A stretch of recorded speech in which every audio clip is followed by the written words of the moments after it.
Alhamdulillah, kesempatan di Ramadan yang penuh berkah ini kita kedatangan seorang dai kondang, yaitu Kiai Haji Tirmizi Abdul Mujib, orangnya alim dan orangnya sangat berilmu. Kita sambut dia. Ini dia, Ustadz Tirmizi Abdul Mujib. Masya Allah. Alhamdulillah, ahlan wa sahlan wa marhaban bik fi hadhil podcast Ustadz. Ahlan wa sahlan bikum. Gimana kabarnya Ustadz? Alhamdulillah khair, insyaallah. Alhamdulillah, ya Allah. Semoga Ramadan tahun ini seger ini ya. Semoga Alhamdulillah. diberikan berkah oleh Allah Subhanahu wa taala. Amin, amin, amin. Jadi gini Ustadz, kan yang kami tahu nih Ustadz ini perjalanan menuntut ilmunya sangat jauh Ustadz. Melewati berapa pulau nih Ustadz? Berapa pulau, berapa negara. Ustadz ini menuntut ilmu di Mekah ya Ustadz ya? Ya. Selama 13 tahun Ustadz. Kira-kira semoga 13 berkah. tahun bersama Abuya Said Muhammad bin Alwi Maliki. Alhamdulillah ya. Gurunya Habib Rizik juga Ustadz ya? Gurunya Habib Rizik juga, gurunya Said Akhil Munawar juga. Masya Allah. Itu bisa sampai sana gimana tuh Ustadz ceritanya Ustadz? Masya Allah. Ya, alhamdulillah semua itu sebetulnya atas takdir dari Allah Subhanahu wa taala. Jadi pada waktu tahun kira-kira 89 atau 90, saya saat itu lagi di pesantren Langitan di Tuban. Itu saya diminta oleh paman saya yang sudah belajar di sana mulai tahun 81 untuk mengirim foto saya. Saya kirim untuk barangkali didaftarkan di Abuya, itu diterima. Akhirnya saya kirim foto ukuran pos, ukuran kartu pos waktu itu kalau nggak salah, hitam putih, dan alhamdulillah dikirim ke sana. Saat itu belum ada HP Android semacam ini. Oleh karenanya ya sudah saya kirim dan tidak mengetahui setelahnya apakah diterima apa tidak. Setelah berlanjut saya tahun 90, 91, 92 setelah menyelesaikan setelah di kelas Alfiyah Ibnu Malik, waktu itu saya setelah itu pulang ke daerah saya di Gresik. Kemudian kata ibu saya, oh kelihatannya kamu mondok sampai di sini saja, ganti sama adik-adik karena biayanya gantian uangnya. Kata ibu saya, mungkin adikmu ingin meneruskan ke pesantren juga. Oh ya, alhamdulillah. Oleh karenanya pada waktu itu saya memutuskan untuk tidak meneruskan di pesantren. Saya untuk mengisi waktu itu saya bekerja di sebuah percetakan di tahun 93 itu. Di tahun 93 ya saya di pesantren, saya di percetakan. Di percetakan saya seperti biasa bekerja di situ. Tahu-tahu ada telepon dari paman saya di Mekah, minta dihalalkan anaknya itu direstui untuk mondok ke Makkah Mukarramah. Nah, ibu saya gimana ini ya? Ya udahlah, anaknya kan banyak ini, 8 kali 1 apa sih repotnya? Oh iya ya, benar juga ini. Ya udah. Nah, setelah itu diizinkan, dapat surat dari Mekah dari Abu Yazid Al-Maliki. Dikirim surat, isinya yaitu nanti mondok di Pujon, namanya Pondok Nurul Haromain di Ngeroto Pujon. Di sana itu kira-kira tempat untuk menyaring lagi santri-santri yang bisa dianggap kuat untuk berada di Makkah nanti. Itu pondok pesantren pengembangan, diterima orang syarat dari sana itu harus bisa baca kitab kuning dan sudah bisa untuk berdakwah. Yang diterima itu yang lulusan aliyah pondok. Jadi pondok pengembangan. Beliau adalah merupakan Kiai Haji Ihya Ulumuddin, itu murid pertama Abu Yazid Al Maliki yang ketika mondok tahun 74 itu. beliau mondok 74 sampai 78 itu mondok di Mekah. Itu dibukakan pondok di Nurul Haramain di Pujon sana oleh Abuya. Saya di sana dikasih waktu boleh pulang dalam seminggu itu pulang sekali.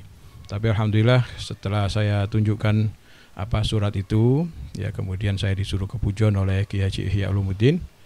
Di sana saya lebih kerasan di Malang, di Pujon, karena seger daripada saya hidup di Gresik yang panas, yang coba dibayangkan 34 derajat begitu ya. Jadi saya nggak pulang lah, cocok di sini. Di antara bulan ingat saya antara April sampai November saya berada di Pujon itu. Kemudian ketika bulan November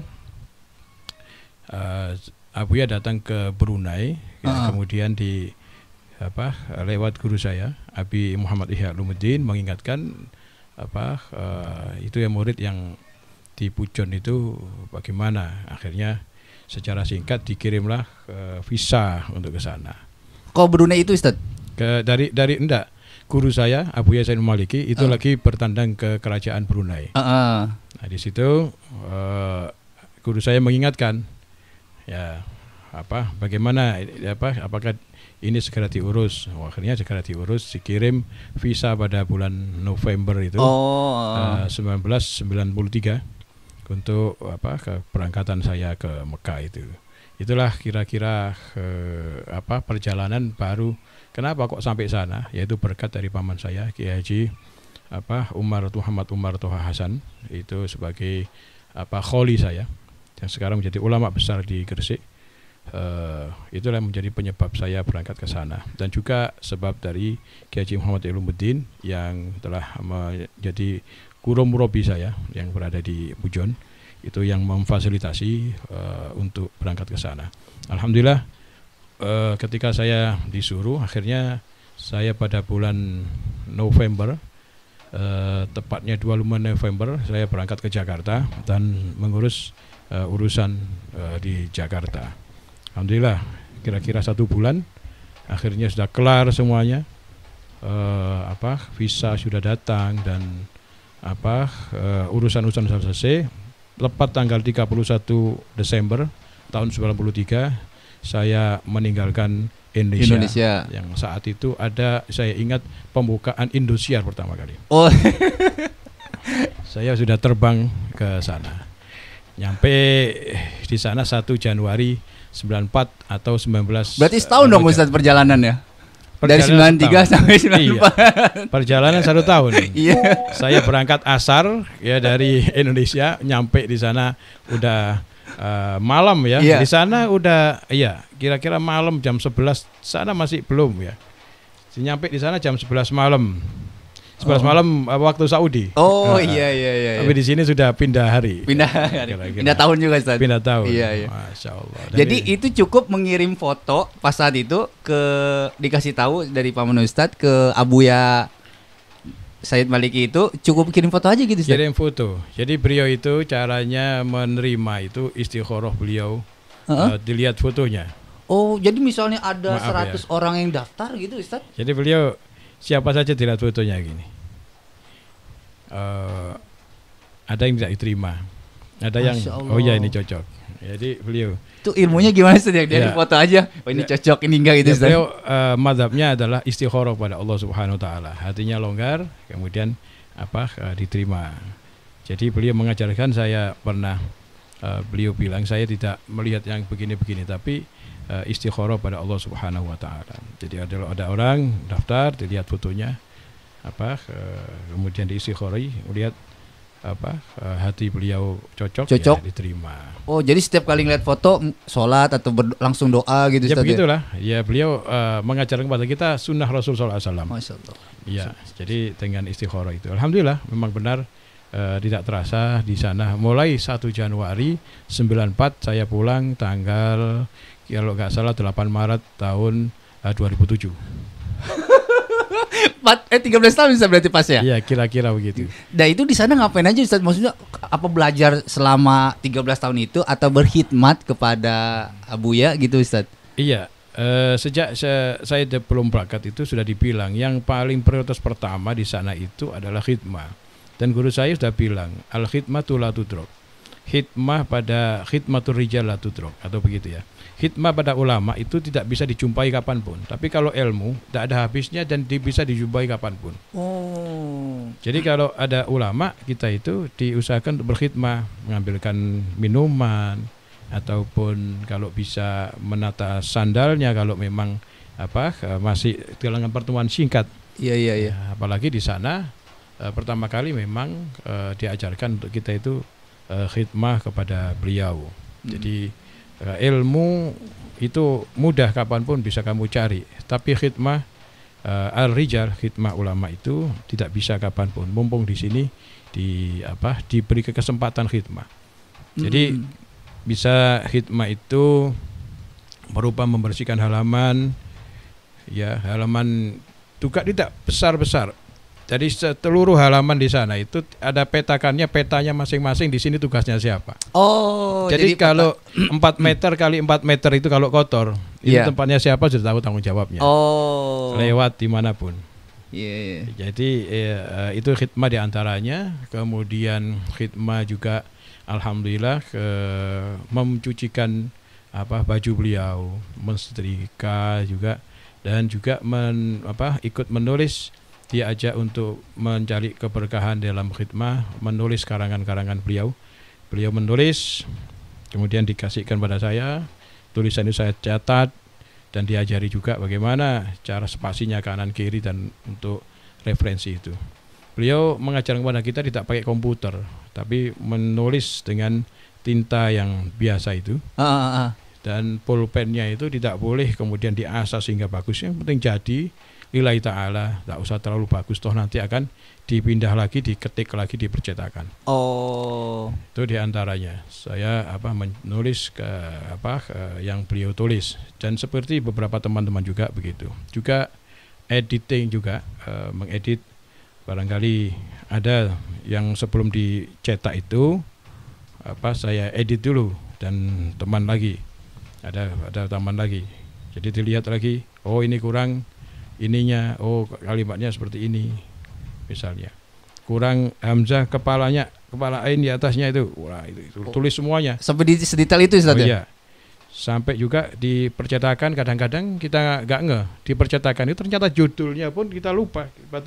Baru melihat begini, judulnya ini ternyata salah. Nah, itu. Jadi proses itu pun kita diajak untuk menjadi keberkahan kepada beliau. Jadi mungkin 1 detik, separuh detik diterima Allah Ta'ala menjadi keberkahan bagi muridnya. Itu beliau itu pokok menanamkan khidmah. Jadi dari hal yang kecil aja tuh Ustaz ya? Ya, diajarkan mulai hal yang kecil, termasuk kebersihan, termasuk apa itu debu, ada apa itu, beliau memperhatikan. Jadi mengajari kita terus ikhlas pada Allah Subhanahu Wa Ta'ala.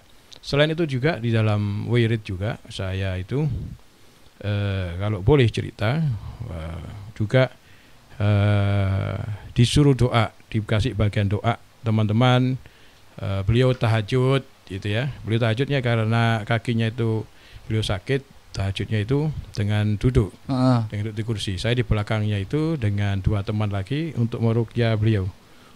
Pegang kepalanya. Itu Al-Qur'an habis lagi. Jadi beliau sambil tahajud suruh pegang kepalanya. Kalau rukuk ya saya pegang punggungnya gitu ya. Nanti disuruh membaca itu. Itulah khidmah yang diberikan guru saya. Barangkali itu ya. Jadi guru saya itu berharap barangkali ada 1 detik 2 detik yang diterima Allah Ta'ala, kan menjadi keberkahan bagi muridnya. Itu yang sangat luar biasa. Dan memang murid Abuya itu berkah. Ilmu gak usah terlalu banyak ya. Yang penting berkah di mana tempat dia itu ada, itu bisa menyampaikan ilmu-ilmu yang bisa disampaikan. Tentang masalah belajar, memang wajib di sana itu belajar, tetapi tidak ada tes kelas ini karena lulusan dari Sindirul Aliyah kelas ini nggak ada. Nggak ada tuh Ustaz. Jadi umum aja tuh Ustaz ya semua. Bukan begitu maksudnya. Cara belajar di sana itu menghabiskan dari satu kitab ke kitab yang lain. Jadi mestinya di Indonesia itu sudah hatam kitab Nahwu itu sudah di pertengahan. Alfiyah Ibnu Malik yang 1003 bait ya. Itu sudah lumayan lah. Di sana harus mau untuk belajar jurumiyah lagi. Jadi nggak ada sombong kemudian saya ini nggak ada. Jadi harus di ini lagi. Setelah itu meningkat lagi ke mutamimah ya, setelah itu kitab-kitab yang lain. Bahkan kadang-kadang pernah kita itu disuruh mengulang lagi. Karena hatam, setelah itu hatam ganti kitab. Orang Indonesia ini bagaimana bahasanya gitu ya, senang hataman, ngulang aja ya kita ngulang lagi. Iya. Ya, jadi nggak masalah. Jadi karena belajar di sana sifatnya ta'abudi, ya disuruh belajar ini ya belajar ini. Namun per kelas itu ada, yaitu tentang nahwu ada, kemudian Syafi'i, fikih Syafi'i dipilihkan karena orang Indonesia, kita dipilihkan fikih Syafi'i. Mulai dari ngaji Safinatun Najah atau sarahnya Safinatun Najah, Nailur Roja misalnya, kemudian naik lagi ke kitab Takrib ya, kemudian naik lagi ada namanya kitab namanya Zubat Ibnu Ruslan ya, kemudian ada syarahnya Mawahibus Somad. Nah ini di antara fikih-fikih Syafi'i yang disampaikan sampai ke kitab Al-Bayan miliknya Ali Moroni. Padahal di sana beda mazhab Ustaz ya? Beda madhab, guru saya Al-Maliki, tapi tidak sangat moderat beliau itu mengajarkan muridnya yaitu dengan madhab Asy-Syafi'i. Tapi beberapa juga diajarkan dengan madhab Al-Maliki juga. Jadi beliau mengajarkan ya semua mazhab lah gitu ya Ustaz ya? Iya. Jadi ada yang prioritas. Kalau orang Indonesia diajarkan pertama kali madhab Asy-Syafi'i dulu. Setelah itu dalam muamalah beliau mengajarkan pada kita tiap satu minggu itu ya madhabnya beda-beda. Misalnya kelihatan tiap hari kunut itu kok setelahnya ruku. Beliau bilang apa nggak ada madhab lagi. Kita ke kunutnya itu sebelum ruku. Ya menurut madhab Maliki. Jadi kunut itu beragam madhab itu ya. Beliau madhab Maliki itu bermadhab tidak dipegang tangannya di sini. Irsal, madhabnya itu as-sadl atau dilepas begini. Tidak bersedekap Ustaz ya? Iya, tapi beliau meskipun tokoh dari madhab Al-Maliki, beliau sholatnya seperti madhab Syafi'i, dipegang begini. Karena sesuai dengan hadis, ada hadis yang memegang begini, Rasulullah SAW ada yang melepas. Beliau memilih tarjih yang semacam itu. Jadi sudah dalam kehidupan sehari-hari kita sudah diajarkan tidak fanatik di dalam satu madhab. Karena basic beliau selain sudah pakar dalam madhab Al-Maliki, beliau adalah basicnya selain dalam ilmu lughat, sastra, adab dan ini beliau adalah pakar hadis dan madhabnya madhab ahli hadis. Oleh karenanya di dalam mengajar kita tidak terlalu fanatik. Ya, madhabnya ahli hadis. Nah kalau misalnya gini Ustaz, di dalam kehidupan sehari-hari gitu ya, setelah kesini boleh nggak sih Ustadz misalnya seminggu kunut, seminggu nggak kunut gitu? Boleh aja Ustadz itu. Karena yang tadi memang diajarkan jangan fanatik terhadap satu mazhab aja gitu Ustadz. Iya. Begitu juga di dalam ilmu hadis ada qawaidul asasiyah fi ulumul hadis yang beliau karang, mulai dari qawaidul asasiyah ilmu hadis, kemudian diajari manharul latif, dan kita ngaji juga kepada Alfiyah As-Suyuti dan juga syarah dari itu ya. Waktu itu kita baca syarah Asy-Syarqawi, syarah As-Sakhawi, Imam As-Sakhawi untuk Alfiyah. Yang pertama Alfiyah itu Alfiyah As-Suyuti, kemudian Alfiyah Iraqi. Alfiyah Iraqi itu syarahnya menggunakan syarahnya Imam As-Sakhawi. Jadi di hadis juga dari yang rendah-rendah terus makin meningkat gitu. Nah, dalam belajar itu kan kayaknya banyak banget itu Ustadz ya. Iya. Itu gimana ngerasain belajar dengan banyak segitu Ustadz? Ya. Dalam ngejalaninnya gitu Ustadz. Ya, kayaknya alhamdulillah. Kayak ini lagi. Apa ada rasa bosen kah? Pengen rasanya pulang gitu Ustadz ke tanah air gitu. Oh iya, kalau rasa pulang sih sudah tiada ya, karena sudah perjanjian bahwasanya minimal 10 tahun. Oh, minimal 10 tahun Ustadz? Syarat diterima, orang tua harus setuju minimal 10 tahun. Dan digratisi semuanya bayarnya. Oh. Di sana tidak dikasih uang. Dikasih uang bulanan. Setiap bulan dikasih uang juga dari uang Buya. Bulanan. Jadi yang ngaji di sana itu juga bisa ngirim ke rumah juga ternyata ya. Masya Allah. Kan untuk itu. Karena kitab banyak ini gratisin. Kalau kita yang tidak digratisin ingin beli sendiri, ada uangnya. Iya. Ada yang senang beli kitab, ada yang senang dikumpulkan ya nantinya untuk bekal beli tanah atau apa di rumah. Tapi Ustadz beli tanah dikumpulin ya uang ya. Ya semoga lah dapat keberkahan ya bisa ya menolong orang tua untuk dengan uang itu menolong untuk bisa membeli rumah di sebelah ini. Alhamdulillah. Jadi selama minimal banget 10 tahun itu Ustaz. Ya. Dan ada target nggak Ustaz, misalnya belajar di beliau itu 10 tahun itu harus menguasai A B C D gitu Ustaz dalam 10 tahun? Tidak ada. Tidak ada Ustaz. Tidak ada. Yang penting dijalani aja. Karena orang itu ada yang kecenderungannya untuk menjadi pakar hafid. Jadi yang dicenderungi mulai menghafal Al-Quran, hafaz, kemudian lanjut ke qiraah sab'ah. Itu ada lagi, saya tidak termasuk yang menghafalkan itu. Nah, Ustadz fokusnya di? Saya lebih senang di fikih. Di fikihnya. Ya. Saya lebih senang di fikihnya. Jadi misalnya ada namanya Ustadz Haris yang sekarang di Bantul itu. Jadi setor untuk mazhab untuk qiraat hafaz dulu. Ya, itu sampai selesai. Kemudian dari Syu'bah, kemudian baca lagi dari qiraat Nafi, ya Waras, dan kumpul terus sampai qiraat Sapa. Qiraat Sapa itu sampai 14 ya. Tiap ini qiraat itu punya dua murid gitu ya. Itu 14.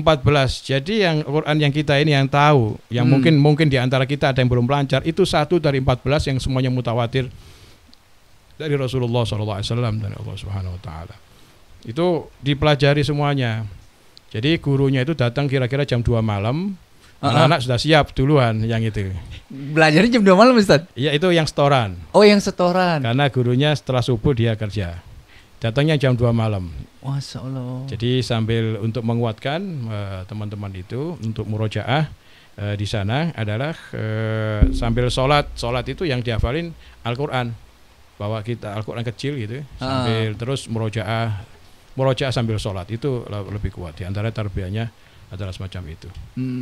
Ya, jadi berbagai ilmu diajarkan, kemudian ulumul Quran juga diajarkan gitu ya. Tapi Ustadz lebih berfokus kepada fikihnya. Saya cenderung fikih, tapi ngaji semuanya. Iya. Kayak kita kan kalau kuliah di sini ada peminatan gitu Ustadz ya. Lebih minatnya kemana gitu. Lebih dikhususkannya gitu Ustaz. Lebih dikhususkan. Iya. Itu ada yang senang minat di khotnya teman-teman. Jadi belajar khot lebih mendalam sampai belajar menulis alif bagaimana gitu. Dipelajari terus dan ada ustadznya semuanya. Jadi cenderungnya masing-masing dan itu dibiarkan mengalir oleh Abuya. Tuh. Jadi tapi yang paling penting kalau ingin banyak belajar tidak cukup di kelas, tapi justru dari usaha sendiri, sering ke perpustakaan dan merujuk apa yang dia belum tahu. Tidak ada semuanya harus mengakui kekurangan sendiri dan menambal sendiri. Misalnya masih dasar, jangan coba-coba ngaji yang besar. Dibiarin saja ngaji yang besar, tapi dia nanti blank nanti. Kan ada senang ngaji, saya ngaji kitab besar ya. Dasar belum. Iya, kayak misalnya ngaji kitab Ihya Ulumuddin itu kan udah besar tuh Ustaz. Sementara dia tidak ngerti baca i'rabnya, enggak ngerti jurumiyahnya. Itu ya monggo saja tabarukan untuk duduk. Jadi ada ngaji di sana itu ada yang baca kitab secara syarah diterangkan sama Abuya. Ada ngaji yang umum datang di orang-orang semuanya pelajar-pelajar Indonesia dunia ya datang ke sana, tidak harus Indonesia, dari Brunei ada, kemudian dari yang lain-lain lah ya, dari Thailand dan dari Afrika, dari Maroko, bahkan juga dari sebagian dari Eropa ya. Itu ada yang datang ke sana untuk belajar gitu ya. Nah, pas Ustadz pulang itu ada kayak semacam sertifikat atau apa gitu, tanda kelulusan udah belajar sama Abuya gitu Ustadz? Pernah dicoba Abuya. Kira-kira tahun 70-an gitu ya. Terus Abuya melihat kelihatannya cukup saja, gak pakai dipakai tulisan itu, cukup belajar di sini kurang apa sih gitu. Jadi nggak pakai tulisan. Yang Nggak ada. penting aktivitasnya besok di masyarakat. Oh. Cukup. Jadi kalau bilang saya muridnya Buya, mana buktinya? Ya percaya nggak masalah, nggak percaya nggak apa-apa. Ini foto saya, ya. Ya itu perbedaan orang yang santri, yang ada santri yang di dalam pondok, ada yang di luar. Ada yang orang datang umroh saja, yaitu semuanya punya foto. Tapi Iya, kalau iya. fotonya itu sudah fotonya dalam haji bersama, wah itu berarti sudah orang khusus itu ya. Iya, iya, iya. Termasuk Ustadz tuh. Ya, saya ada apa yang di situ. Alhamdulillah. Ya, jadi apa tidak dipakai dulu ada ini apa keluaran kemudian diakui. Yang penting di sana kata Abuya pulang dari sini itu adalah untuk menyampaikan ilmu. Guru saya tidak suka pulang kemudian bekerja. Oh. Ngapain kalau bekerja? Kan ente tak di sini 10 tahun itu sudah jadi direktur. Iya, iya, iya. Kalau selama ini belajar jajangan di sini, wah, pulang itu akhirnya apa mengajar. Dan kalau mengajar itu dari sana, ya mengajar yang dilihat kaumnya masing-masing, melihat yang dari sana meskipun hadis, tafsir yang macam-macam ternyata diawali dengan baca Al-Quran dulu. Ya, tidak boleh sombong. Kan repot kalau sudah kuliah dapat gelar profesor, dapat doktor, pulang disuruh ngajarin Batak, kira-kira mau nggak? Itu kelebihan muridnya Abuya. Oh, iya, iya, iya, iya, iya, iya.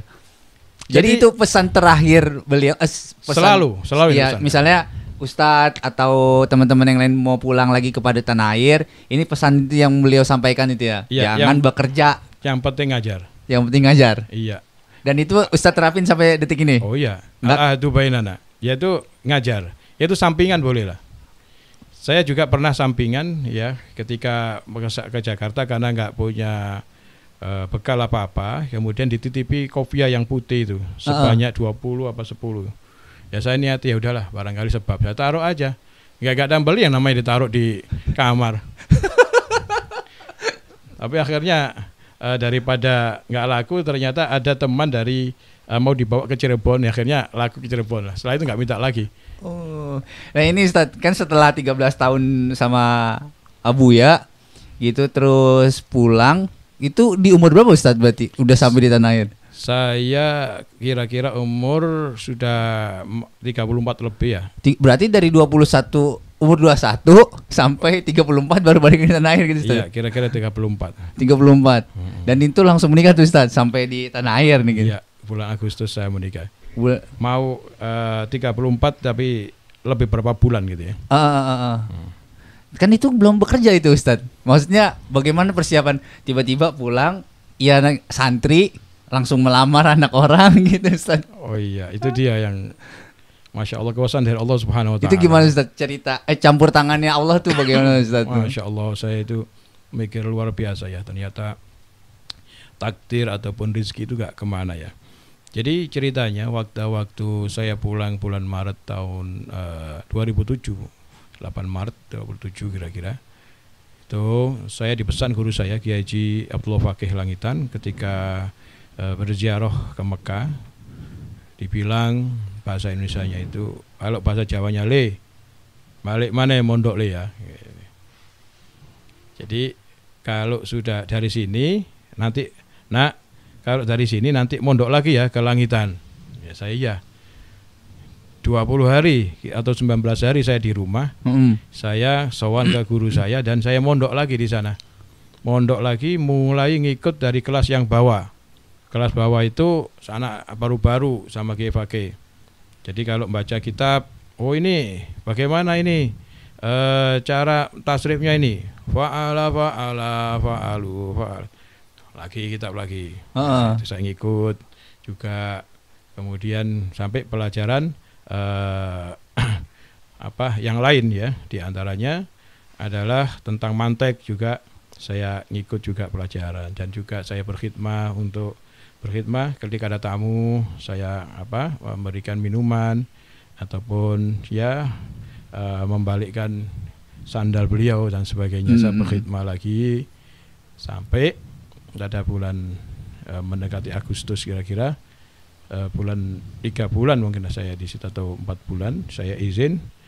Maret, April, Mei, Juni, Ya, kira-kira 4 bulan. 4 bulanan itu, kemudian saya izin untuk mau menikah. Itu. Ya, akhirnya diizini. Saya di sana disuruh khidmah juga untuk mengajari anak-anak tentang bahasa Arab gitu ya. Ya itulah pesan beliau. Alhamdulillah saya bisa mondok lagi ketemu beliau, bisa berkhidmat sama Kiai Abdul Fakih. Nah, itu setelah itu saya menikah dan di dalam kehidupan memang waktu itu ya saya belum bekerja dan tidak ada berpikiran untuk bekerja.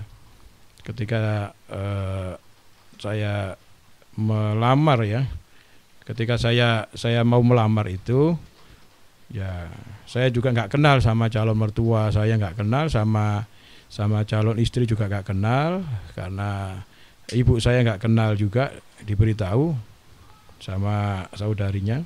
Ya sudah, ibu saya cocok, ya udah saya nurut saja, insya Allah berkah.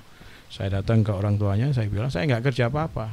Lah, alhamdulillah orang tuanya itu kok masih ada zaman segitu. Iya maksudnya, kok malah bilang alhamdulillah nggak kerja Ustaz gitu. Iya, nah itu ya, nah, orang tua itu rezeki urusan Allah Taala. Masya Allah, ini keyakinannya luar biasa nih Ustaz mertua berarti ini. Ya saya bilang juga, ya saya terus terang saja, ini jadi nggak jadi saya juga nggak apa-apa, ulang-ulang bilang begitu. Ya, orang tuanya masih tetap saja gitu ya. Nah, akhirnya ya udahlah, dan ternyata kalau sudah jalannya itu Allah memudahkan prosesnya, dan akhirnya saya menikah. Setelah menikah juga di sini juga begitu, tidak bekerja dan kemudian berproses, nantinya Allah Subhanahu Wa Taala menunjukkan kekuasaannya itu. Jadi asalnya ya dengan modal secukupnya apa yang saya punya, kemudian juga yang dipunya istri juga, masya Allah, jazakallah khair, istri saya yang berjuang luar biasa itu. Nah, sampai pada titik uang itu mau habis dan saya mau berhutang. Tahu-tahu disitulah Allah menunjukkan kebesarannya, akhirnya diberikan sebab saya itu untuk mulai rezeki itu datang. Dengan saat itu disuruh untuk mentranslate dari Indonesia menjadi Arab untuk abstrak, mau disertasi dia untuk disertasinya. Alhamdulillah ya, dari situlah Allah Subhanahu Wa Taala memberikan rezeki. Bukan itu saja ya, istri saya juga untuk memberikan keterangan referensinya, rujukan atau takhrij dari hadis. Hadis ini dari mana ini? Dari Bukhari, nomor berapa, dan mungkin juga kedudukannya sahih. Istri berarti mondok juga Ustaz ya? Oh ya, saat saya itu. Dan itu belum lulus kuliah Ustaz pas Ustaz menikah? Istri saya lagi kuliah. Oh, lagi kuliah? Iya, lagi kuliah. Kan biasanya terusin aja dulu kuliah gitu, nanti baru selesai kuliah baru menikah. Ada juga Ustaz zaman sekarang itu begitu. Oh, iya. Karena tanggung Ustaz. Itu biasanya alamat untuk tidak diterima, harus paham. Jadi kalau dibilang sama calon mertua, oh anak saya masih kuliah, harus tahu. Ya harus tahu. Oh, berarti ditolak. Lihat secara halus itu ya. Yeah. Kalau diterima pasti langsung proses itu. Ya, itu demikian. Istri saya dari kecil sudah umur 5 tahun sudah di pesantren Sedayu.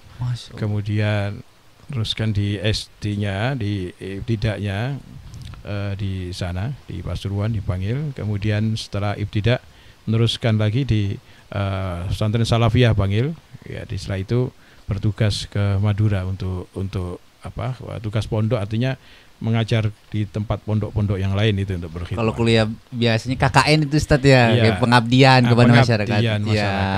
Itu mungkin bisa setahun lebih. Setelah itu kuliah. Kuliah. Jadi baca kitabnya ya sudah oke lah. Baca kitabnya ya sekupu lah begitu Ustaz ya kira-kira. Setelah di sini ditemukan lagi dengan masuknya ilmu Al-Qur'an dan tafsir gitu ya. Nah, ini akhirnya cocok karena tidak akan mungkin ke Usuluddin itu. Ke Usuluddin orang yang tidak bisa baca kitab kuning akan kesulitan dia karena referensinya, literaturnya itu harus baca kitab kuning di antaranya. Nah itu alhamdulillah punya keterampilan lagi mengerti tentang takhrij hadis dan sebagainya. Alhamdulillah Allah menjadikan sebabnya Bukan mencari rezeki dari situ, tapi Allah memberikannya itu lewat situ. Disitulah menjadi yakin saya. Setelah itu saya nggak pikiran lagi kerja. Oh, berarti Allah Subhanahu Wa Taala sudah memberikan jalan ini. Terus di situ. Nah, tentang dakwah tadi.